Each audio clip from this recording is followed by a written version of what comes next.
I'm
Okay, Rubio.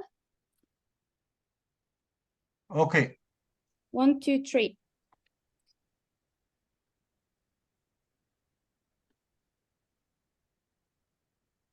Welcome everyone to this advocacy webinar on the case of the Gdeim Izik prisoners and on the occasion of the recent decision by the UN Working Group on Arbitrary Detention requesting the immediate release of the imprisoned activist.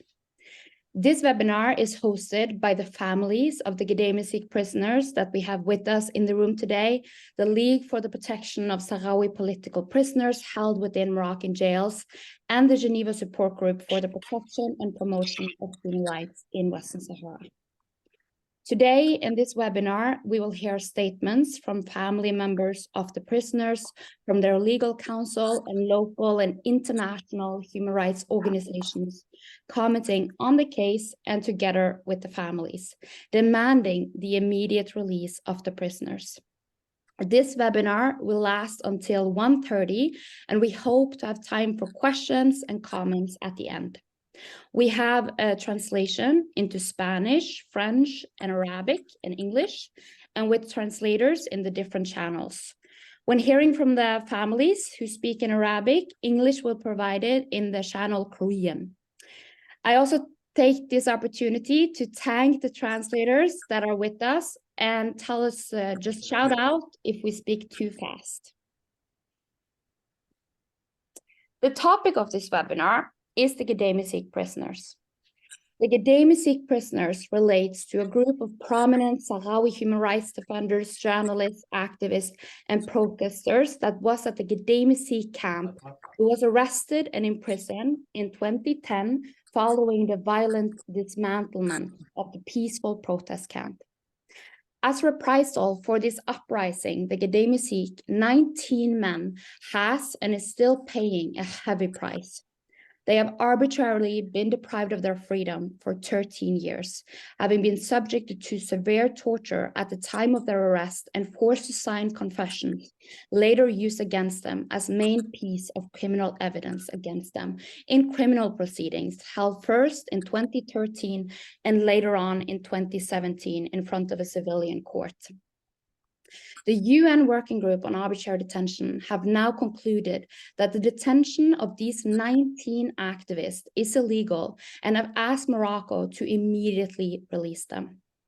To present and to comment on the decision, I am pleased to first give the floor to Professor Mats Andernes. Mats, you have served as a legal counsel for several Sahrawi activists, and you have even visited the Gdeim Izik prisoners back in 2013 during your country visit to Morocco, when you served as the President Rapporteur of the UN Working Group on Arbitrary Detention. Please, Mats, the floor is now yours. Thank you very much. Can I just join the call for the immediate release of the Gdeim Izik prisoners? and say how much this process, with as a most recent point, the statements by the UN working group, that this is a very important support to the calls for the immediate release. As Tone said, Tone is a leading person as a lawyer and strong support for the Gdeim Izik prisoners. She has had a role in bringing these cases to the different United Nations bodies. And she has also played an immensely important role in marshalling the troops which are supporting the cause of the Gdeim Izik prisoners. Now, I have, as Tone mentioned, been involved in different ways. For instance, I was the chair rapporteur of the United Nations Working Group on Arbitrary Detention, and in 2013, the UN Working Group went on a country mission as a UN team, visiting prisons in Morocco, and also visiting Western Sahara, and seeing and speaking to the local community. What is special with the work that Tone has done is that it is involving, for instance, the monitoring of the court cases. So I have been able to follow and monitor court cases where it was absolutely clear from the proceedings, from the way we saw the proceedings unfold, that there were clear violations of international law. That the prisoners were not allowed, through their lawyers, to challenge what was enforced confessions, and they were not allowed to challenge their prison conditions. And pure legal arguments were not allowed to be presented. Now, what has happened afterwards is that Tone has brought in different lawyers to challenge the process in the court, and also monitor the prison conditions. And Tone has managed to achieve of the prison from different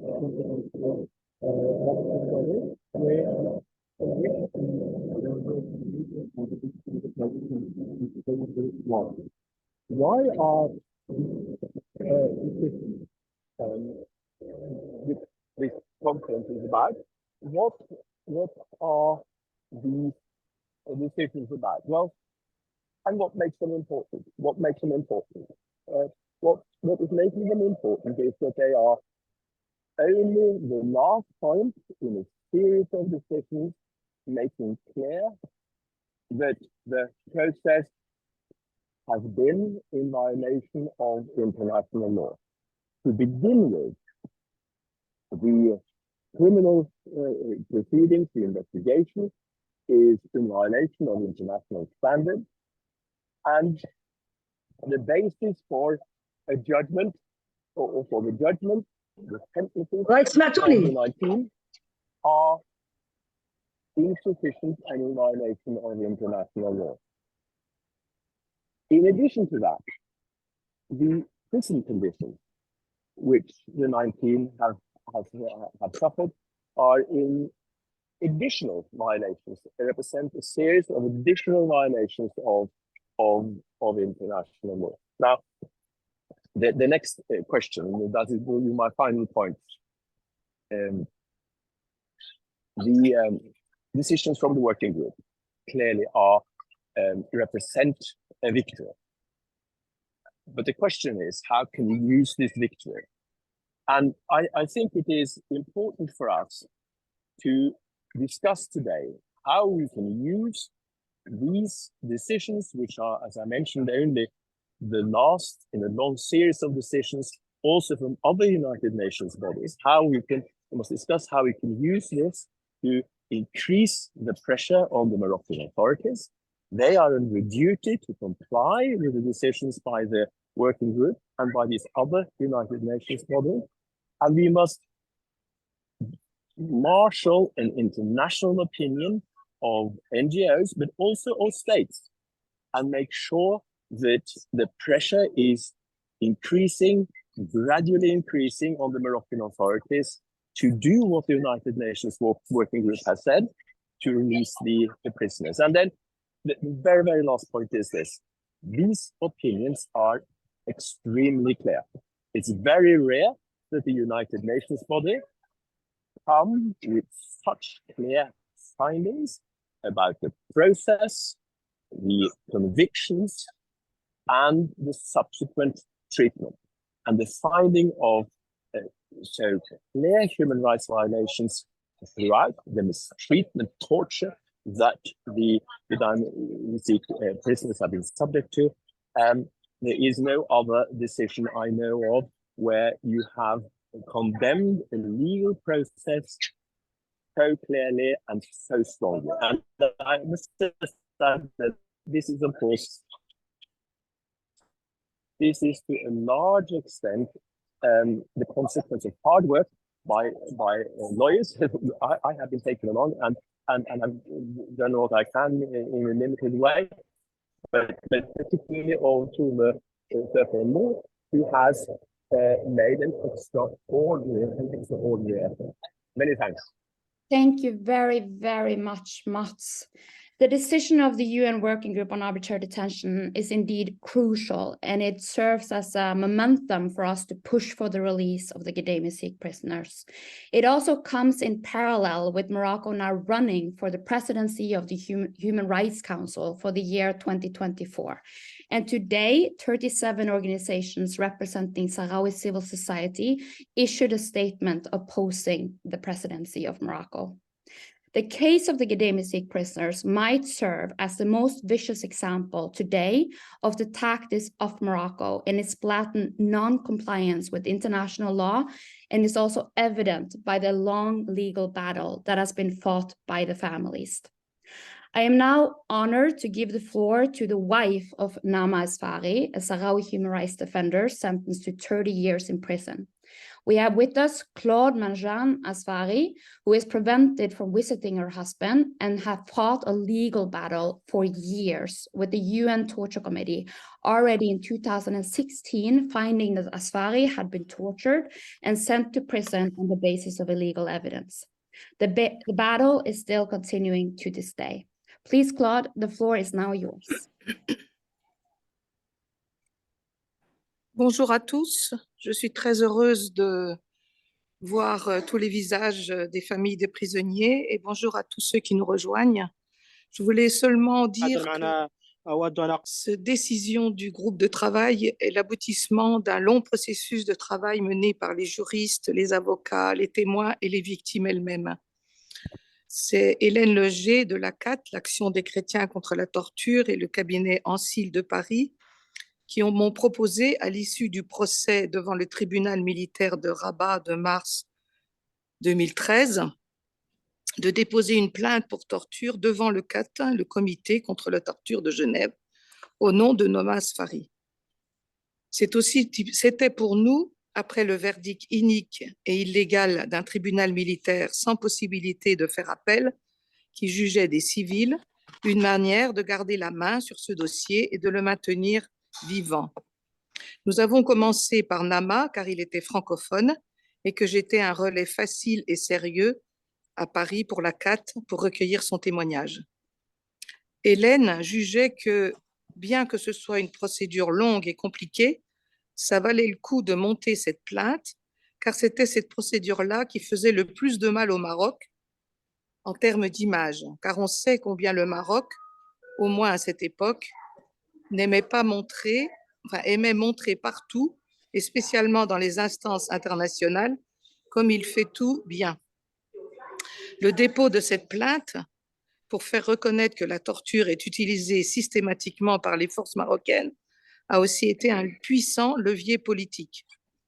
En effet, dès qu'elle a été déposée le 24 février 2014 devant le tribunal de Paris, elle a provoqué le gel de toutes les relations judiciaires et politiques entre la France et le Maroc durant un an.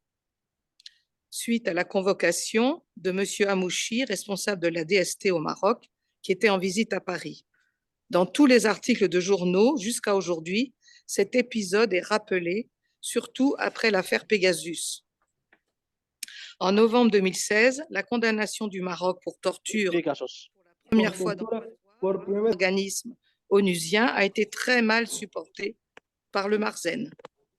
Une des conséquences a été la représaille sur la famille, bien qu'il soit spécifié en toutes lettres dans la condamnation que l'État marocain ne doit pas exercer de représailles sur la famille et doit diligenter une enquête sur les tortionnaires. Or, aucune enquête n'a été faite et moi, j'ai été systématiquement expulsée depuis cette date et je suis toujours interdite de séjour au Maroc. Je n'ai pas vu Nama depuis 2019 et ma famille depuis 2016. Je ne vois pas grandir mes neveux et ça ne se rattrape pas. En 2020, sur la suggestion de maître Ingrid Metton, toujours pour sortir de l'obscurité les prisonniers sahraouis, nous avons décidé, si les prisonniers étaient d'accord, de monter les nouvelles plaintes. Nous avons réuni un collectif d'amis, avocats et avocates, français et italiennes, des juristes d'associations françaises et internationales de défense des droits humains, qui se sont répartis les plaintes à présenter devant le CAT, Comité contre la torture de l'ONU, pour une dizaine de prisonniers de Gdeim Izik et un prisonnier du groupe d'El Wali. C'est le dossier de plainte de Nama qui a servi de base au montage de tous les dossiers. Nous avons beaucoup été retardés dans notre travail, d'abord par le Covid, puis par la découverte de l'espionnage par le logiciel Pegasus des iPhones de Claude Mangin et de maître Joseph Bréham. En effet, pour rédiger les plaintes, nous avions besoin d'abord des témoignages des victimes qui nous étaient transmis par les familles grâce aux amis de la Ligue des protections des prisonniers politiques sahraouis. Un travail très difficile qui prend du temps car il faut tout traduire. Ce recueil d'informations indispensable au montage des plaintes est aussi très dangereux, non seulement pour les familles, mais aussi pour la Ligue, car il faut se déplacer dans les maisons des familles qui sont toutes encerclées 24 heures sur 24 depuis des années et elles subissent des représailles. La Ligue a aussi organisé des Zooms entre l'avocat et la famille, ce qui a beaucoup accéléré les choses, car les familles ont compris concrètement ce qu'on leur demandait. Et cela a aussi renforcé la confiance entre les parties. Depuis 2016, le Maroc a été condamné 5 fois pour torture. Dans sa dernière condamnation en 2023, il est écrit en toutes lettres que la torture est utilisée de façon systémique au Maroc. 8 plaintes ont été déposées en 2022, d'autres encore vont bientôt l'être. Notre ambition à venir est de déposer des plaintes pour torture pour tous les prisonniers sahraouis qui le souhaitent. Pour cela, il faut que d'autres collectifs se mettent en route. Tout juriste ou avocat peut le faire. On partagera avec eux notre expertise, la Ligue des prisonniers politiques sahraouis aussi. Bien sûr, tout ce travail est bénévole. J'ai parlé à Nama hier. Il me demande de vous dire combien ses camarades ont été soulagés par la publication de cet avis du Comité contre la détention arbitraire qui demande leur libération immédiate et comment cela leur a remonté le moral. D'autant plus que 3 d'entre eux venaient de passer en conseil de discipline à Kenitra et un avait été condamné à 20 jours de cachot.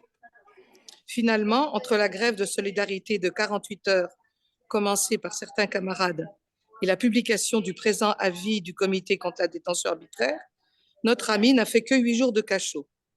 Cela prouve que la délégation pénitentiaire de Maroc n'est pas imperméable à tout. Et voilà ma conclusion. Ce que nous faisons, c'est de porter à la connaissance des faits qui ne sont pas connus. Ensuite, c'est aux autres, notamment les décideurs, de se saisir de ça pour en tirer les conséquences, comme l'a dit Mad tout à l'heure. Alors, mes amis, chacun dans nos pays, allons voir nos politiques, nos élus, jusqu'à ce que tous les prisonniers sahraouis soient libérés par le Maroc. Je vous remercie. Merci beaucoup, Claude. Thank you very much. I am now moving to the families located in occupied Western Sahara who has fought for the release of their loved ones for the last 13 years. The families, they live mainly in occupied Western Sahara, far away from the prisoners who are held in Moroccan jails. The Je prisoners, vous remercie. the prisoners are now held in 6 different prisons in Morocco. These are Kenitra, it's Eit Meloul, it's Tifelt, it's Bousakarn, it's Ain Bourja, and Tantan. Since the arrest of 2010, of prominent Sahrawi activists have suffered behind the bars of Moroccan jails with the usage of isolation and deprivation of contact with the outside world, in addition to both physical and psychological violence, in the form also of racial discrimination, threats and intimidations, and medical neglect. One of them who has suffered greatly from isolation ever since 2017 is the imprisoned Sahrawi journalist Mohammed Lamin Haddi, sentenced to 25 years in prison, currently held in Tifelt prison. I'm now very honored to give the word or the floor to his courageous mother, Mumina Haddi. Mumina, please.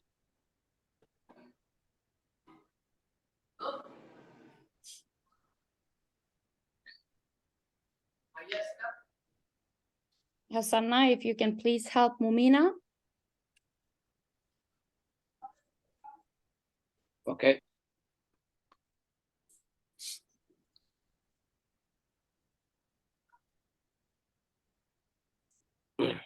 منينة لا هي تكلموا ضغط بكم في الغرفة الثانية، دخلوا ضغط الغرفة اللي فيها المتدخلين وتفضلوا.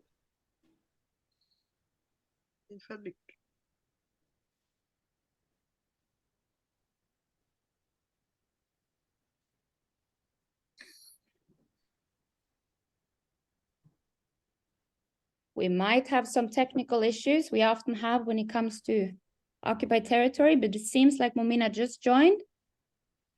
Mumina, please.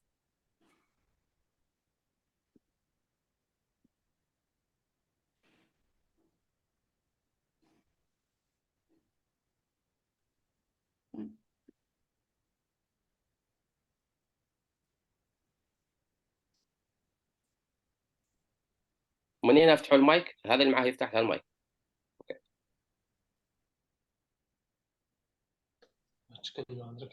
السلام عليكم، سامعيني؟ عليكم السلام، سامعينك منينة، تفضلي لا تكلمي مباشرة. مرحبا. أولا بعد نشكر فريق العمل ونشكر المحامين اللي هم كامل معانا، ونشكركم كامل، ونشكر اللي كامل حاضر هون معانا، ونشكر حقوق الإنسان واللي كامل بتكلم عن أولادنا نشكروه، ونشكر اللي حاضر معانا هون كامل. اللي نتكلموا عنه محمد لمين هو اللي نجبر شوي من أخباره. محمد لمين داخل غرفة صمت، يعاني في صمت، مريض الطب ما يقيسه، يعاني من الكلى، يعاني من ظهره، يعاني من المعدة، يعاني من جميع أمراض فيه لا يعلمها إلا الله. هذه الأمراض اللي فيه ما قد ما قد قاس طب، ما قد قاس شيء أسوأ شنو. منين يقول لهم عنه باغي يقيس الطب يقبضوا يقولوا له عنك ما تقيس الطب، ما هو لا لبس ذيك اللبسة، لبسة الجنايات اللي هو الجنايات، هو معروف عنه ما هو من أهل الجنايات، ولا أولادنا كاملين المعتقلين السياسيين ما هم من أهل الجنايات، وهم يفرضوا عليه ذيك اللبسة، وذيك اللبسة ما اللي لا لبسها راه الطب ما اللي ما هو قايس. هذو كي ضربين اللي طوال من يعاني على اثرهم من ذيك الامراض نزالت فيه كامله، لا قط يداوي، لا قط يعالج، لا قط وسول عنه. انا مثلا عنه ما قط عدل له شتوه.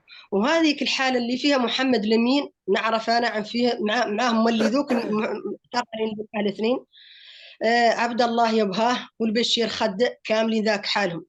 هذوك معاي الكاملين حالتهم ذيك هي يعيشوا عزله También están viviendo situaciones similares en una cárcel y celdas individuales. Mohamed Lamin está solo, no ve a nadie, está completamente aislado, no ve ni se encuentra con والله مضرب والله شيء يقولوا له موت، يقولوا له موت، راهو ما علم بيك حد، ويبقى في ذيك الحالة اللي هو فيها يلين يفك ذاك اللي ضرب، والله يفك ذاك اللي هو فيه.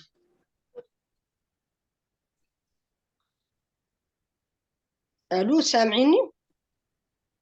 سامعينك، تواصلي واصل. يتم في ذيك الحالة اللي هو فيها، يعني لا عاد مريض ما يعالج. Isolated and he deprived from getting health care, and whenever he declares in strike or when he calls for medicament, they will tell him to die because he is isolated from the outer world, and no one knows about his use, and he has no connection with his families. And if you die, your family will be mourning you only for 2 days. So he lacks treatment, and he is in a very hard conditions for nearly 5 years, for the last 5 years. They are not seeing each other and they have no connections with the outside world. And even when he requests or when we send food or items, he cannot get them on time. So, and the case of Hadi is almost the same case of all other prisoners, all Sahara prisoners in the Moroccan prisons. They have the same hard conditions. And as a mother, I suffer for traveling for long distance. They are imprisoned outside the territory, and they were convicted based on wrong proofs. So they are imprisoned, and I have to travel 1,500 kilometers in order to visit him. And for the last 5 years, I haven't been able to visit him. I visited him and I was deprived from visiting him in 2020. And I spent 2 days trying to visit him. And in the last day, I was arrested alongside my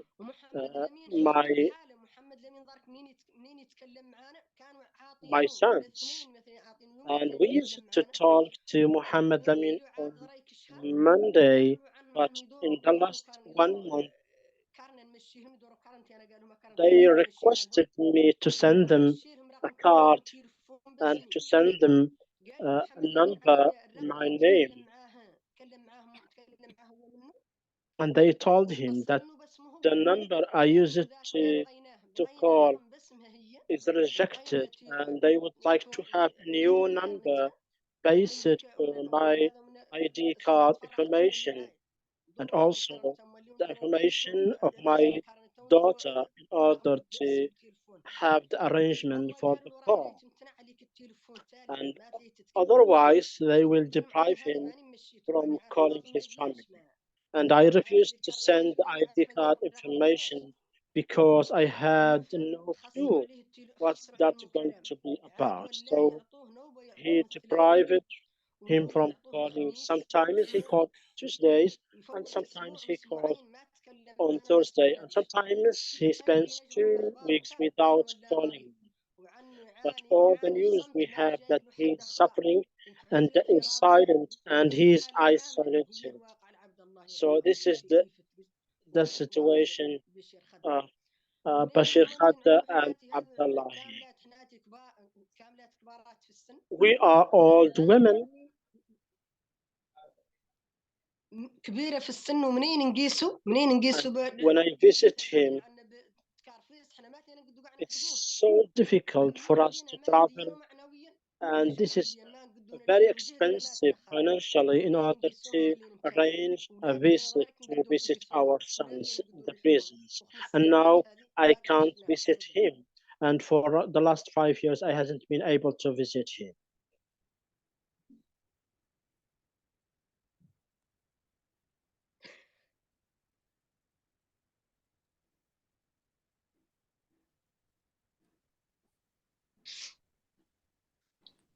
احنا نطالبوا بإطلاق سراح أولادنا. So we are calling for the immediate release of our sons.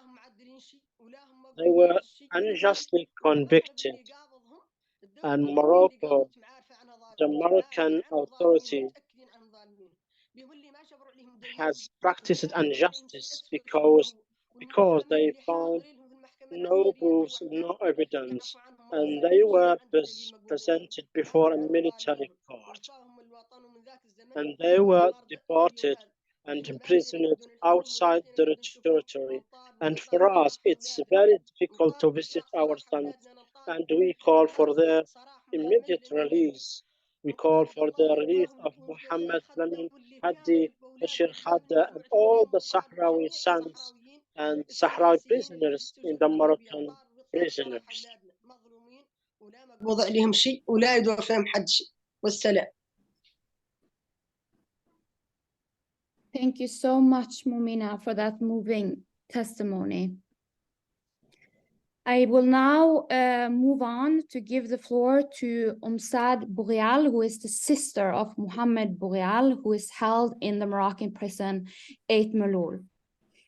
Mohammed Bourial resided in the Gdeim Izik camp. He was later arrested. The UN Torture Committee have already concluded that Bourial was subject to torture upon arrest, and that the torture continues to this day, with the legal evidence used in order to continue his imprisonment. Morocco continues to ignore this decision. Saad Bourial, please, the floor is yours.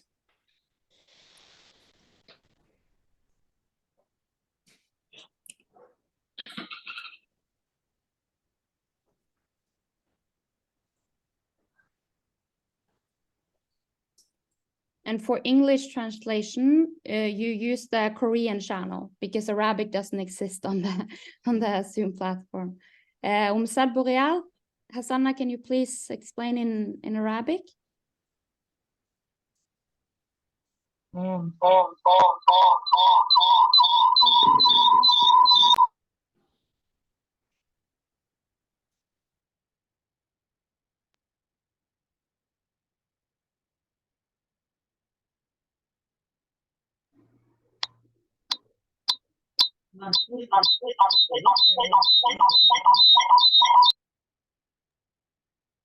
It seems like Saad Bourial, she has some technical problems, difficulty joining us. I think we will jump to Abdelhai, which I know is here in the room. Abdelhai Tubali, are you here?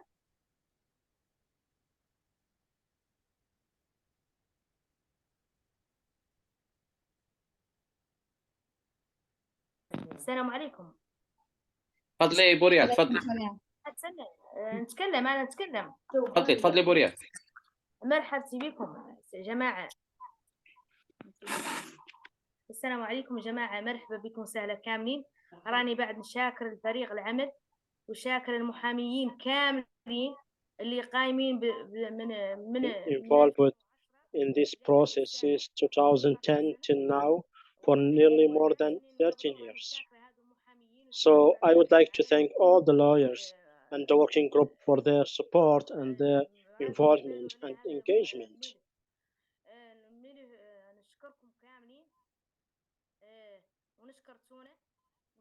And I would like to also to thank Tuna.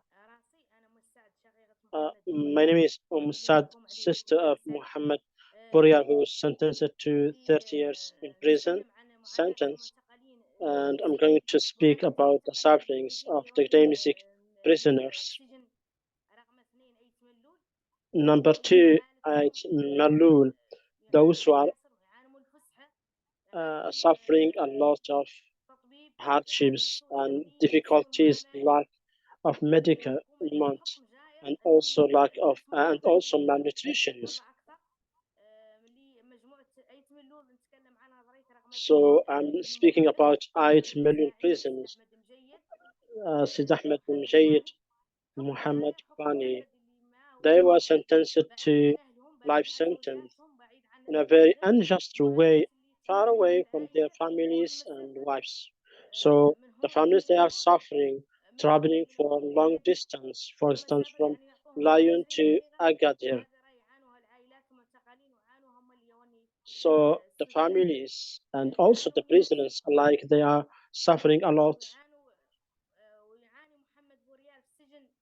And my Muhammad Furial in 8 Melul prison, he has been in confinement room for more than 5 years, and he is facing maltreatment, torture, and malnutrition. And also, it's the same applied to the other prisoners who are sentenced to more than 20 years. So it's difficult for us to visit the prisoners, and sometimes they give us only 20 minutes in visit. And on my name and on behalf of my family, I would like to thank all the lawyers who have been involved in this case, and we are happy about the working group last decision, and also the prisoners are very happy when it comes to the last decision by the working group on arbitrary detention.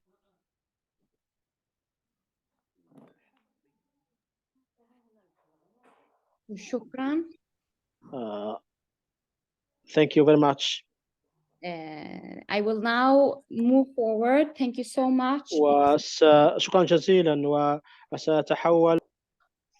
I will now move on to the aunt of Hassanda, Fatimatu Dawaga. In Kenitra, they are also reporting restrictions, discrimination, and medical neglect. And among the prisoners held in Kenitra is Hassanda, the Sahrawi journalist sentenced to 25 years in prison. Please, Fatimatu, the floor is now yours. بسم الله الرحمن الرحيم. هذا اللي يتكلم فاطمته محمد علي دوار خالة الدا حسن. أولا بعد نشكر مجموعة العمل على هذا الشكر الرائع والبناء واللي قطعا على أنه دخل السرور والبهجة والفرحة في قلوب عائلات المعتقلين وحتى في المعتقلين ذاتهم، لأنهم شعروا بأنهم الآن هم مسؤول عنهم والآن هم محسوبة أمورهم، والآن النظام المغربي يتربع على منصة الظلم والعدوان والطغيان والافتراء على أصحاب الحقوق وأصحاب الحق. شكرا جزيلا لكل الفريق، وشكرا جزيلا للرابطة على متاعبها وعلى مثلا على أنها اتصالاتها وعلى عملها في هذا الملف الدفاع عن المعتقلين الصحراويين، وبلا جميل يا غير مولي احنا نقدموا لها شكر، نقدموا جميع أشخاصها. أولا أنا نتكلم عن الحسن داه وعن رفاقه. حسن داه and his inmates إنما أسفري عبد الله الخفاوني محمد بشير بوتنجيزة and Hussein Zawi. In brief, all the prisoners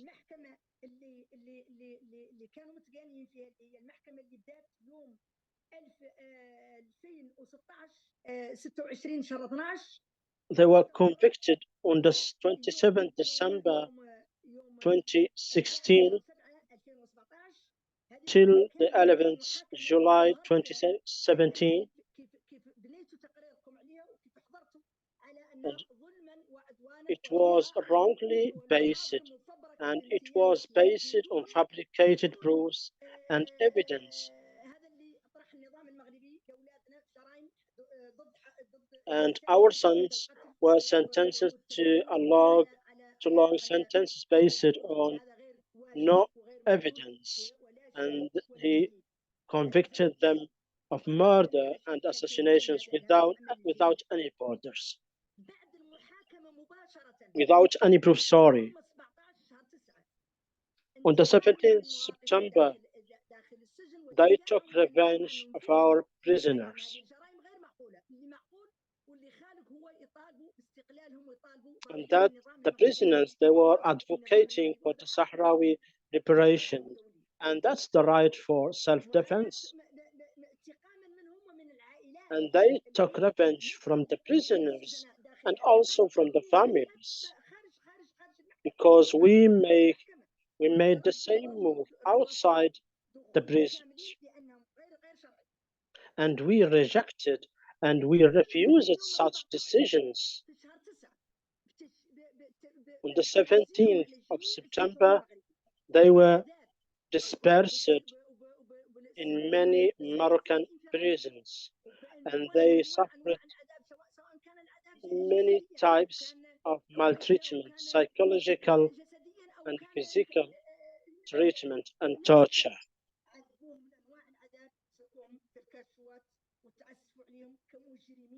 They were subjected to torture as criminals. Meanwhile, even in Morocco, they have worse criminals, but they haven't been able to go and to be subjected to such maltreatment. You cannot imagine sentence from 20, 30 until life sentence. So no one cares about the law in this state. They were sentenced for long periods, for long sentences without any evidence. And for sure, we care about our sons. The families, they care about their prisoners. And if they don't die, they are suffering and they are going through a very difficult situations in prison. And we are also facing a lot of difficulties traveling for a long distance for more than 1,300 or 1,400 from Lyon to other cities, including difficulties going through the Moroccan checkpoints. So our sons, they are facing conspiracy. There is a servant called Uthmani.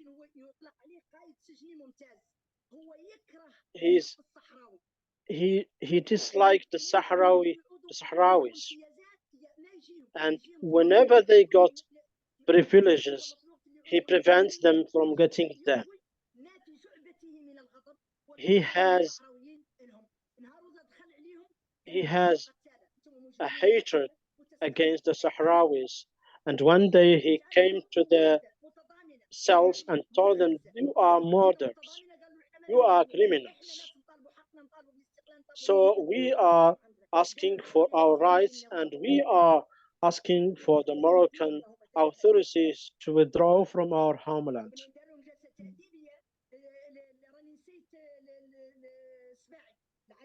And I would like to remember Spy. He's one of the group. Spy, Bashir, and Zawi, and Hassan. And they were ordered to spend 20 days in confinement rooms.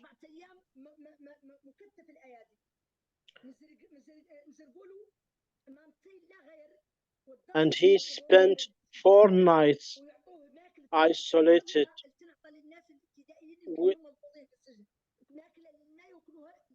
with a dirty food. He spent 4 days handcuffed without getting out of the room. This is such a punishment. Without your intervention as a working group and your advocacy, Hassan could have been still in the confinement room, but he's now outside the confinement room due to your efforts and due to your work for more than 10 years. Now they care.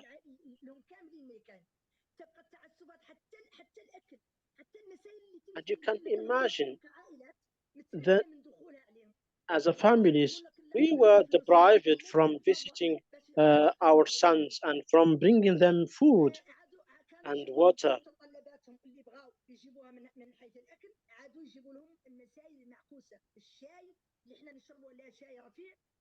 And for sure, they give them food of bad quality.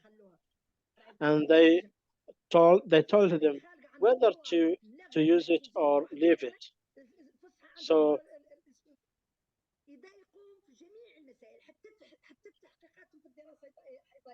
they go through investigations and inquiries, and they are deprived from getting anything from the outside the prison. They are innocent people. And also we as a families, Nama Asfari has faced a lot of difficulties in order to visit, and she hasn't been able to visit her husband. It's the same applied to Hassan family. They faced a lot of restrictions and maltreatment and punishment. And the same for Sherat, and his mother cannot visit him in prison, and they are not allowed to visit their sons. And even she is a sick woman, and she's not able to visit her son. And it's a long list of sufferings. We are not able to travel for a long distance.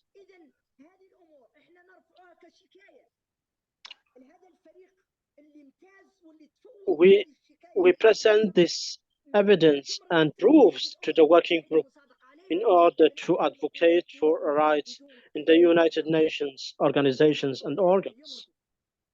We call for the release of our sons and our prisoners, and to be given guarantees in order to be able to visit our sons in the Moroccan prisons. شكرا فاطمة. شكرا يا سيدة فاطمة. I will now move on to the أعطي الكلمة family member that will be speaking with us today. Is Abdelhai Tubali. He's the brother of Tubali, who is now held in Busakan prison. He will share about the suffering in both Busakan and Tantan. Please, Abdelhai, the floor is yours. مرحبا السلام عليكم. مرحبا عبد الحي، تفضل سامعينك تفضل. بسم الله الرحمن الرحيم. هذا عبد الحي التوبالي من عائلة المعتقلين السياسيين الصحراويين مجموعة غديم إيزيك. يسرني أن أنتهز هذه الفرصة لأوجه تحية شكر لكل القائمين على هذه الندوة وكل المشاركين باختلاف مواقعهم وكل المتدخلين والمساهمين وكل الأصوات الحرة لتسليط الضوء ولفت الأنظار لمعاناة المعتقلين وعائلاتهم. بدورنا نحن عائلة المعتقلين السياسيين الصحراويين Sahrawi political prisoners group of Gdeim Izik, and we welcome this decision, and this is a very important decision, and it's really praised by us. And also we'd like to thank the lawyers team, and also we'd like to thank the League for the Protection of the Sahrawi Prisoners and those who have contributed in order to have such an important decision.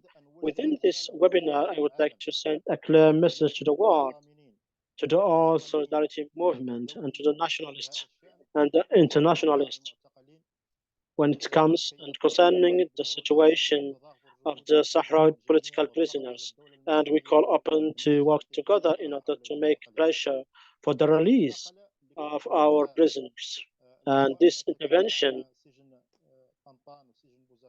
speaking about Tantan and Buzkarin prison, and we have Mohamed Bakr Khair, and in Buzkarin, Sheikh Banga, and Mohamed Khuna, Babait, and Chopali.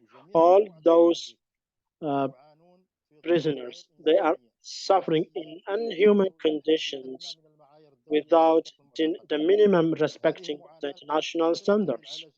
These sufferings, including the life conditions within the prisons and also psychological and physical maltreatment.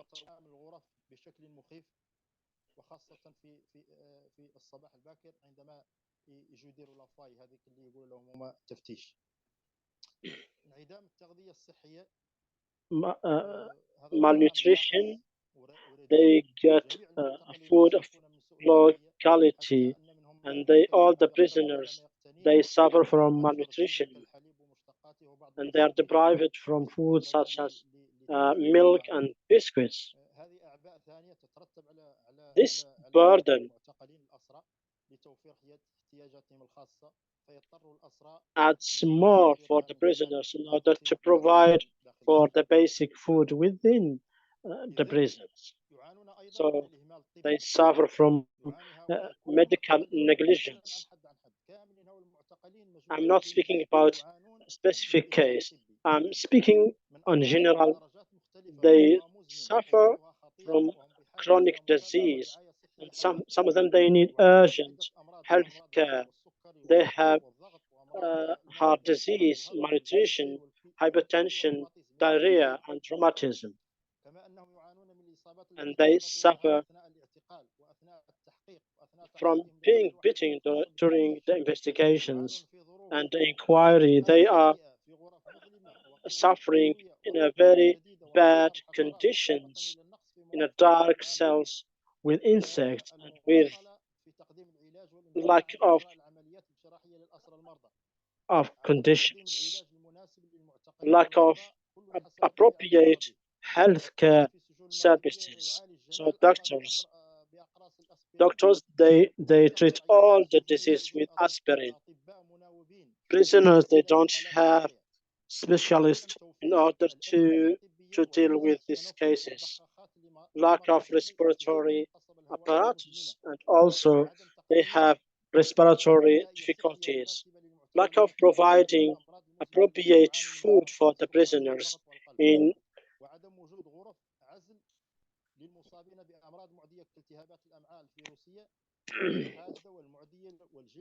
a lack of confinement rooms for those who have نقل المعتقلين المرضى إلى المستشفيات وهم مكبلي الأيدي والأرجل في سيارات شحن عديمة التهوية بدلا من نقلهم في سيارات إسعاف مجهزة ومريحة. حرمان المعتقلين ذوي الأمراض المزمنة من أدويتهم كنوع من أنواع العقاب داخل السجن.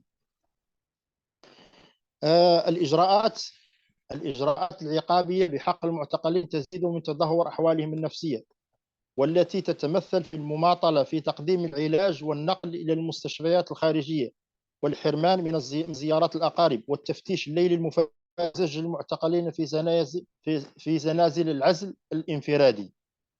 كما أن هناك معاناة في غرفهم داخل هذه الغرف، الحرارة المفرطة في الصيف والبرودة الشديدة في الشتاء، بدون تهوية، بدون أجهزة تدفئة، بدون أي شيء.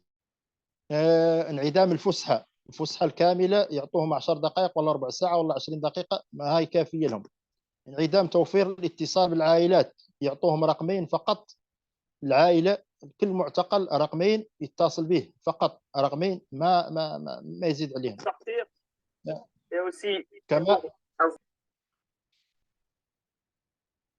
نواصل. واصل عبد الحي واصل.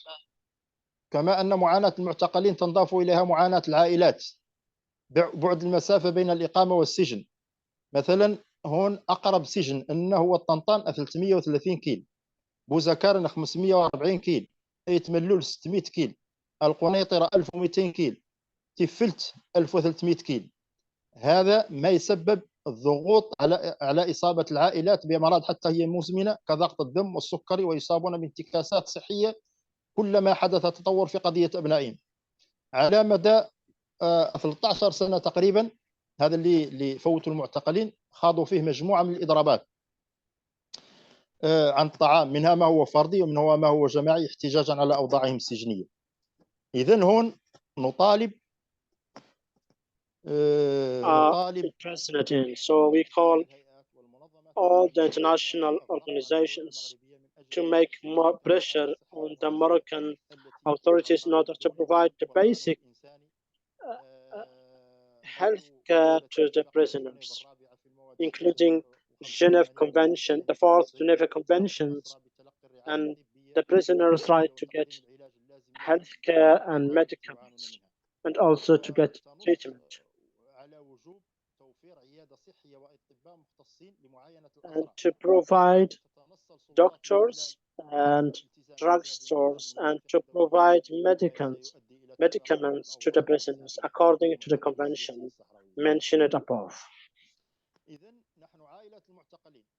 We, the families of the prisoners, we will continue our struggle and we continue defending our sons in the prisons because they have a just cause, and just cause cannot be forgotten.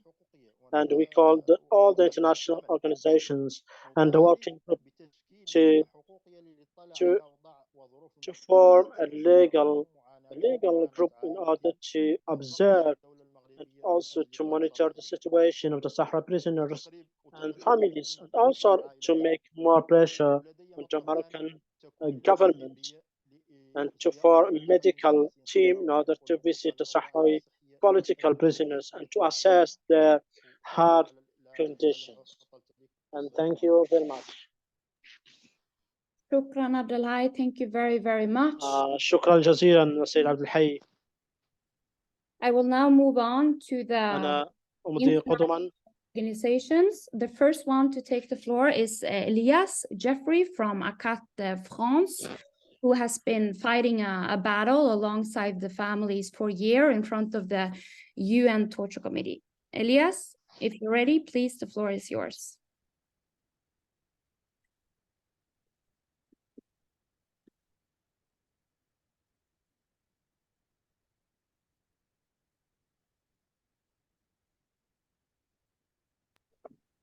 Hello, can you hear me? Yes. Okay, just a second. I have to leave at the same time.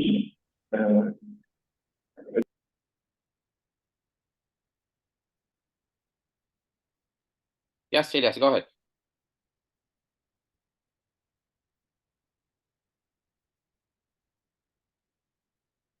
ACAT France have fought a legal battle for years together with a group of French lawyers bringing cases to the UN Torture Committee. I know that Elias has to leave right now, so that's probably why he's now muted. But if you're ready, please, the floor is yours.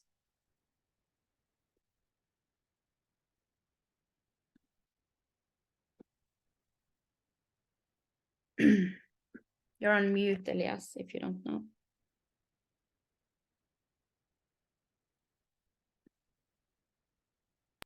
Yes, sorry. I was just going out of my home because I have to go to another appointment.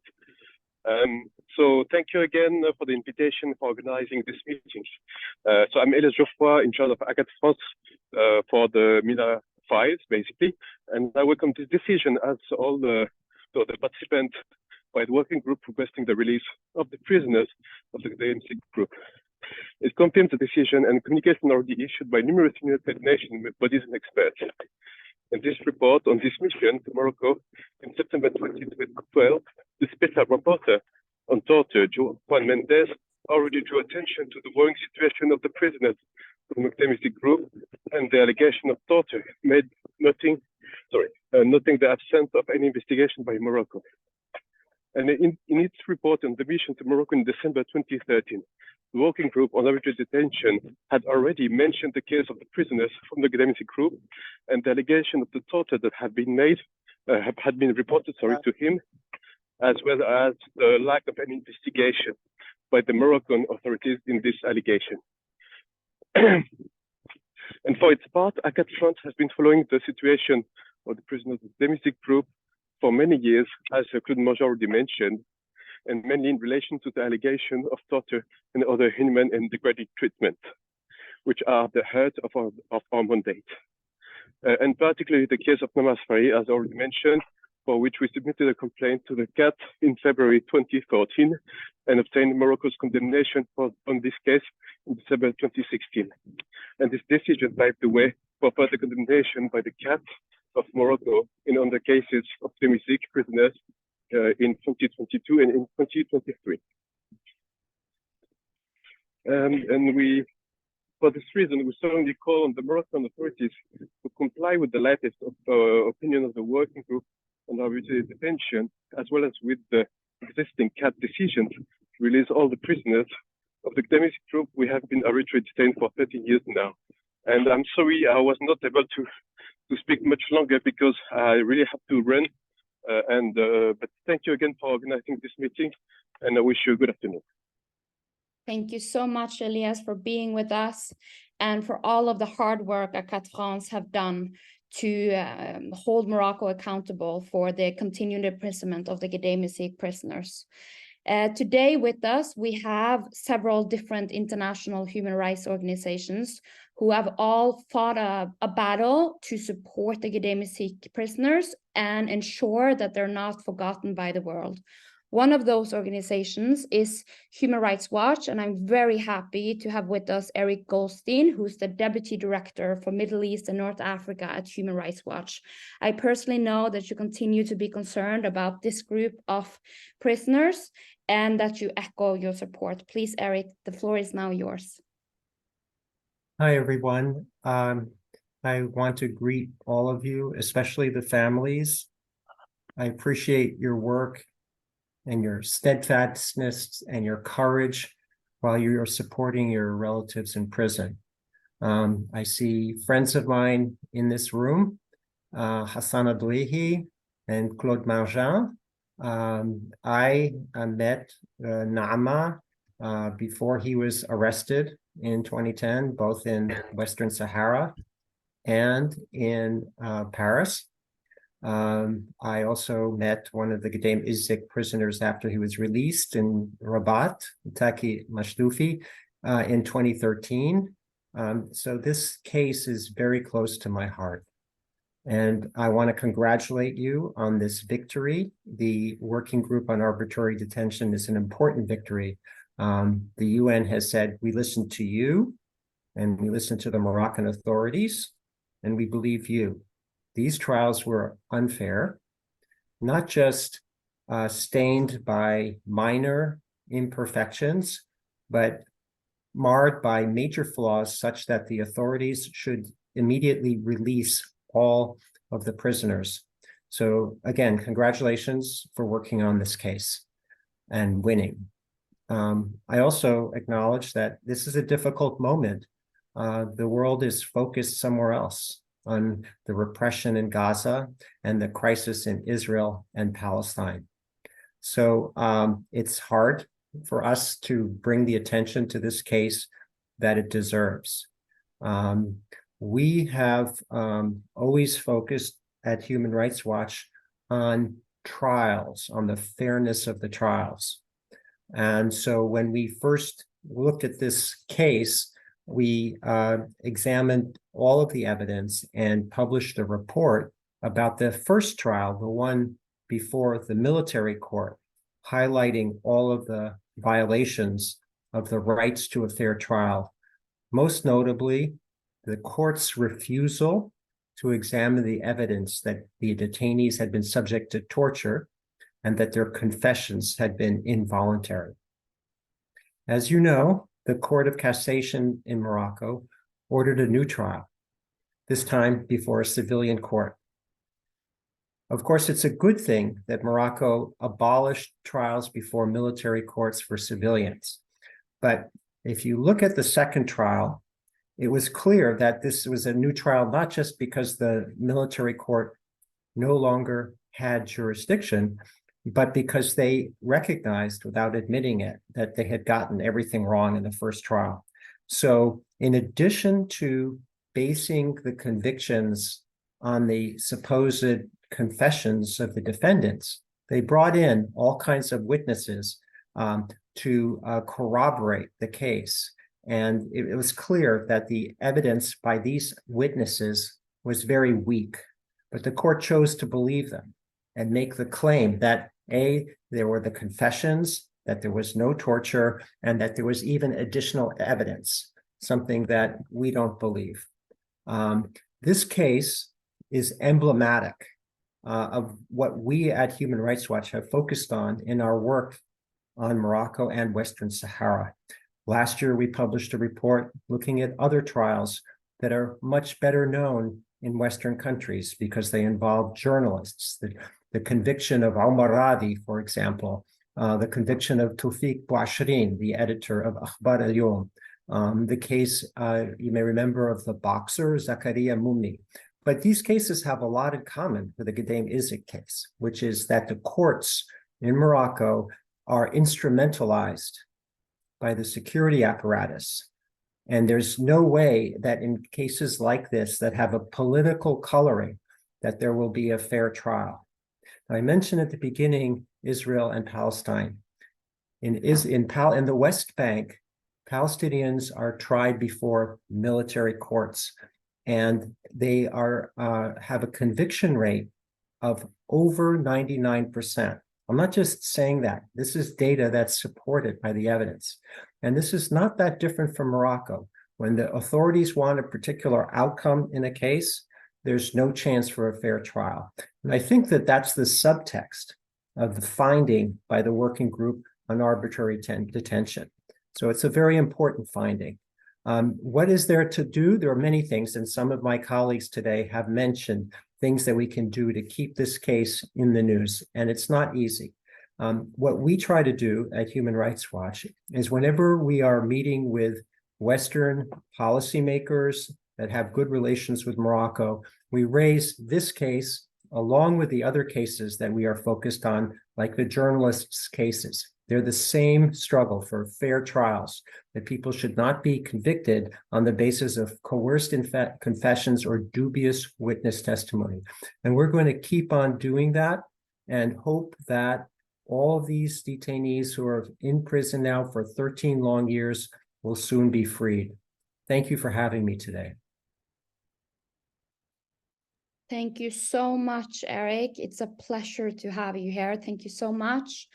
I will now move on to my next human rights organization, Reporters Without Borders, who have also likewise supported the case of the Gdeim Izik prisoners and worked in order to ensure that the prisoners are not forgotten by the world.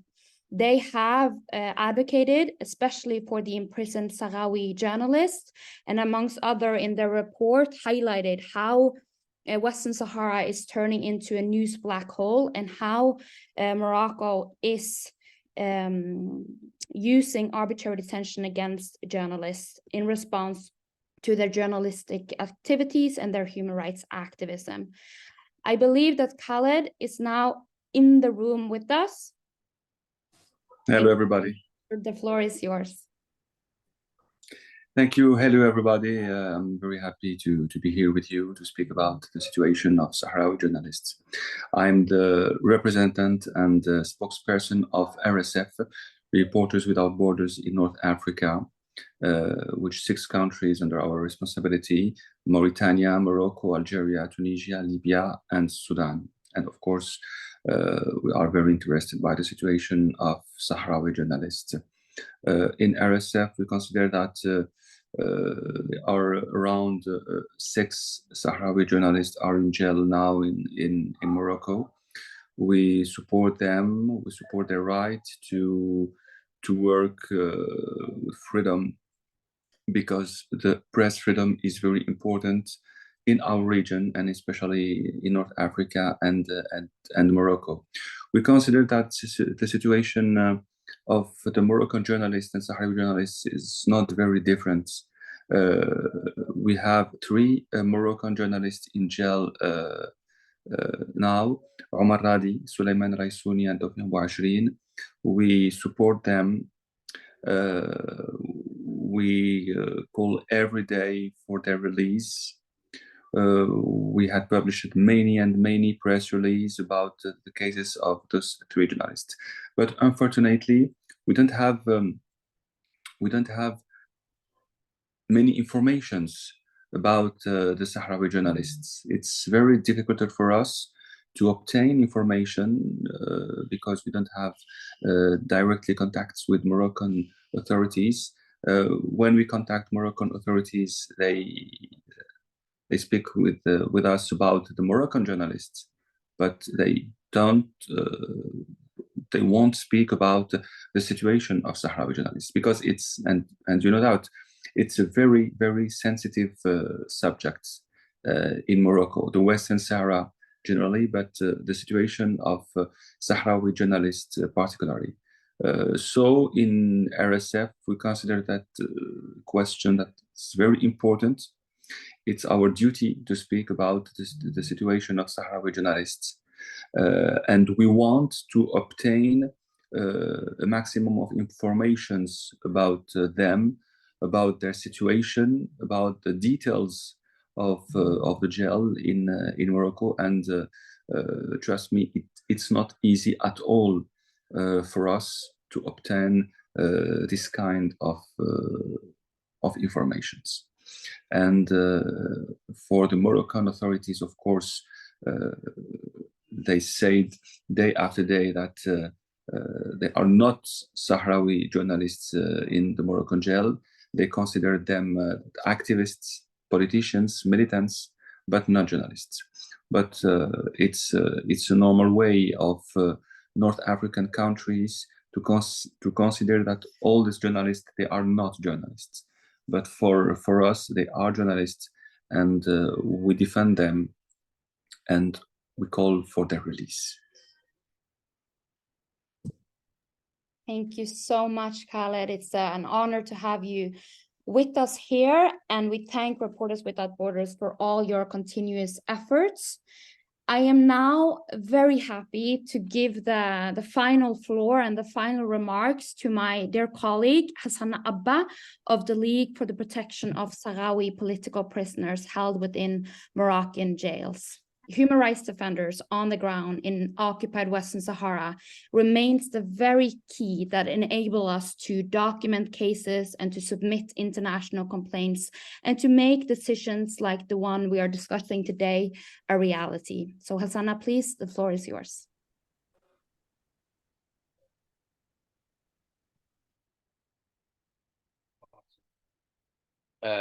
Hello, everybody, and thank you for this opportunity.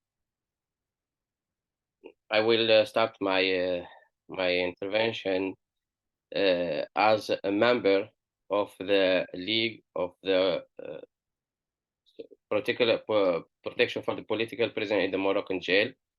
That the League, the president of the League is one of the ex group of Gdeim Izik, Abdurrahman Zayu. He's an ex-political prisoner group of Gdeim Izik. And he was in jail with the Gdeim Izik group, and when he released, he continued his struggle as a president of the League to defend the right of their our colleagues, our human rights defenders. So for the League, it take a responsibility just to campaign the family, help them in the level legal level and in the juridic level to show them their rights as a family and to support them as a family of political prisoners. How to make to get a lawyer, how to get to make a complaint against the violence that made it by the Moroccan authorities, and continue with them to make a report about the trial that 100% it's was illegal. The trial doesn't respect the condition, and even the right of defense doesn't have, and the suffer is double after that when they are in jail. Why? Because the political prisoner is suffering in the jail, and the suffer is double when the family suffer also from the way. So, and I will not talk a lot about the suffer bit because it takes a long time, and this day it's the day of the family of the political prisoner, because we are a civil society, we are a team of lawyers, NGOs, international NGOs, but the heart of all this, thanks to the family, thanks for their courage, for their strong way, that till now they never give up, and they say it every time that they will not give up, they will continue till the release of all the political prisoners. And we thank all the international NGOs that do the best. Even the territory, it's under siege, blackout, media and military siege, no one can enter. But with the communication with the Sahrawi civil society, we can do something in the future. We know that we have a hope. Finally, we have a hope. We know, yes, the Moroccan occupation doesn't care about what the international organizations said, but one day they have to respect it. One day we will succeed, inshallah, together. And the imprisonment of the Sahrawi human rights defenders, journalists, and activists is a response to their human right activism have been widely documented by the UN Working Group on the arbitrary detention, and with a finding also confirmed by the UN Torture Committee in various decisions. The decision in the Gdeim Izik group, in the case of Gdeim Izik prisoner, is the last decision in chain of many. The findings are confirmed by UN experts who are denouncing how attacked the human rights defenders and long-term imprisonment of the activities, evidence, and systematic and calculated nature of tactics, culminating in the concentrated effort to intimidate and deter the human rights defenders in Western Sahara for exercising their right to freedom of experience and associations in their relation for their peaceful and legitimate human rights activities, including the information of sharing and dialogue with the UN, as well as membership in human rights organization. The Kingdom of Morocco has not yet implemented the decision by working group. The UN Committee Against Torture and the recommendation of the UN Special Prosecutors. Nevertheless, public condemnation, press release, and communication shine a light on those who feel forgotten by the world. The Sahara political prisoner and the human rights defenders in Western Sahara, when facing the state who deny and punish the human rights defender, we cannot remain silent, failing to speak out against injustice and silence to the state to continue its abuse while fostering the already institutionalized the culture of empathy.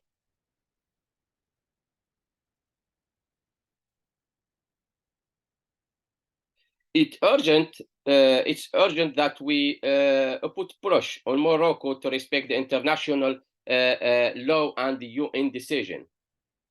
Given this background, we want to present the following urgent recommendation for three parts.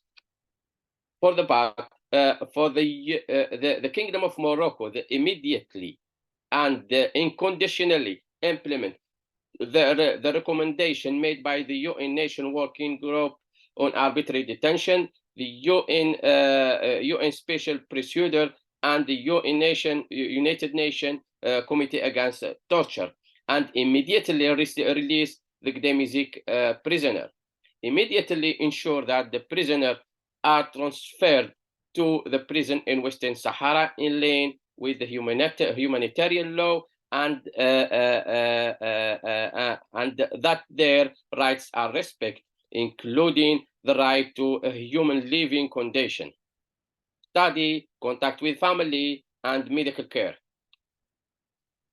Immediately and unconditionally guarantee an independent and impartial investigation into allegation of human rights violation, including torture, and ensure that the perpetrator of serious human rights violation are held accountable. That's the important things.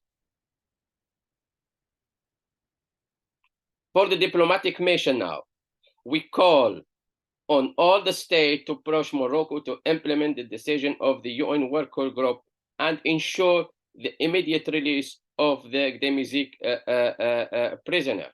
Second, we call on all the diplomatic mission in Rabat to raise the case of Gdeim Izik prisoner with the Moroccan authorities and to request the right to visit the prisoner in lack of visit from the UN bodies and ICRC, and in view of their alarming prison condition.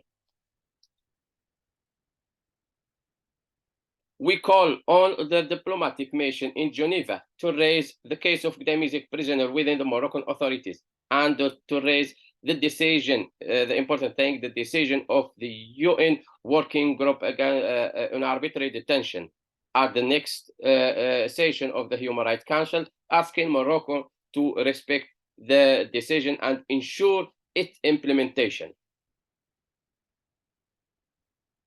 Now, for the international NGOs and the UN staff, we call on Morocco to implement the decision of the UN Working Group and immediately release the prisoner, including also carrying out the investigation and ensuring those responsible in held to account.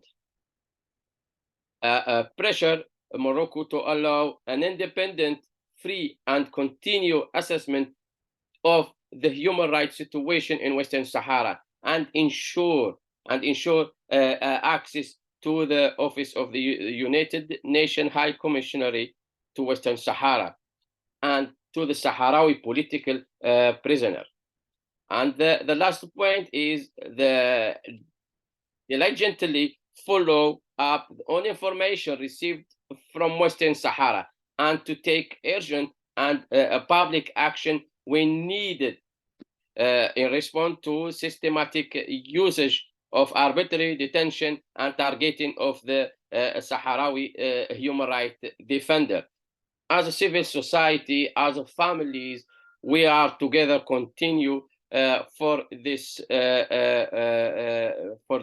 struggle till the end, because we continue to demanding the same thing. It's the respect for the human, the respect for the people, to the self-determination. We respect the right of the human rights defenders for expression, for associations, and the stop of the human rights violation in the occupied territory of Western Sahara. Thank you very much.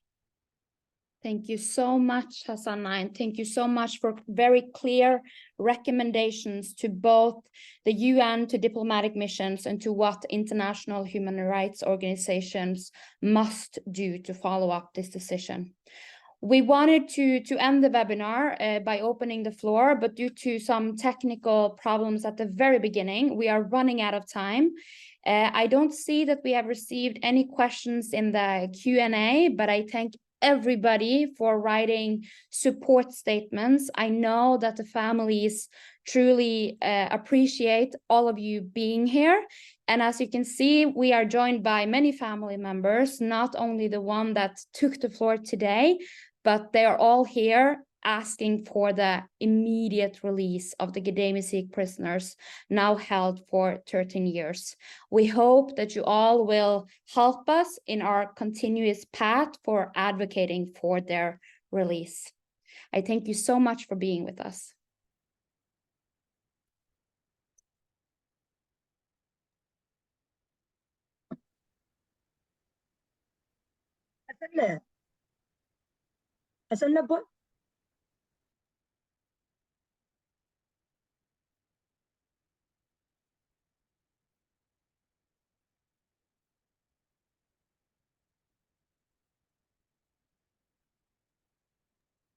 حسنا. نعم فاطمة. قلت لك شوف الله هون اسماء واحده، هذول اللي خاصين بالتعسف عليهم داخل السجن. رافعين فيهم شكوى من يلا الناس اللي يذكروها. سمعت؟ حسنا نتكلم والله ما نتكلم؟ ما أعرف.